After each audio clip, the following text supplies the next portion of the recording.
Kami coba jelaskan lagi sebagai wawasan agar nanti tidak menggunakan khodam fasik atau berobat pada orang yang memakai khodam fasik. Khodam itu bahasa Arab. Arti dalam bahasa Indonesia itu pelayan atau pembantu. Arti dalam bahasa Jawa itu disebut perewangan. Jadi khodam itu adalah pembantu atau perewangan. Khodam itu bisa dari bangsa jin, siluman, setan, bahkan iblis. Itu dari golongan yang perlu kita hindari meskipun mereka mengaku sudah Islam karena dunia gaib itu banyak tipuan. Ada juga khodam dari bangsa malaikat, ini golongan yang baik. Namun jarang sekali di zaman akhir ini yang mempunyai khodam malaikat. Kita fokus ke khodam dari bangsa jin, setan, siluman, iblis. Misalkan kita punya PRT, pembantu rumah tangga, kira-kira mereka mau gak kerja pada kita terus gak kita bayar? Jawabannya mereka tidak mau kalau tidak dibayar. Pembantu bangsa manusia itu ya uang biasanya. Lah hal ini sama aja orang yang punya khodam atau pembantu dari bangsa jin, siluman, setan, bahkan iblis itu pasti akan membayar khodam itu. Kadang ada yang tahu bayaran apa yang harus dia beri pada khodamnya. Misal pesugihan maka bayarannya tumbal dan lain-lain. Kadang pula orang punya khodam tapi tak tahu kalau nanti khodamnya akan minta bayaran.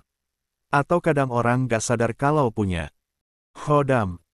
Inilah yang perlu kami jelaskan, semoga dapat dipahami.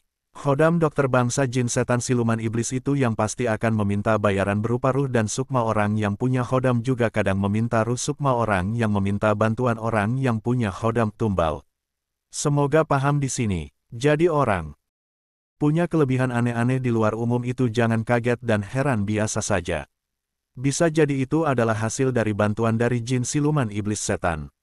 Nanti yang meminta bantuan kepada orang yang punya kelebihan itu pasti akan ditumbalkan. Misal ada orang yang bisa melihat gaib terawangan, bisa mengobati, melancarkan rejeki, jodoh, pengisian ilmu kebal, sakti, kanuragan, pengasihan dan masih banyak lagi macamnya. Itu biasanya memakai khodam bangsa jin, siluman, setan, iblis. Nanti dia meninggal sebagian ruhnya akan diambil khodamnya. Atau bahkan semua ruhnya diambil oleh khodamnya sehingga tidak ke alam barzah tapi jadi budak iblis. Kalau ada orang berobat atau punya hajat sesuatu terus minta tolong dengan orang yang punya kelebihan karena bantuan khodam jin, setan, siluman, iblis, ya nanti orang itu juga akan kena. Artinya juga akan diambil oleh khodam orang yang punya kelebihan karena apa? Karena itu hasil dari bantuan mereka. Jadi berhati-hatilah. Hidup ini hanya sementara. Masih panjang lagi perjalanan hidup kita ke depan nanti.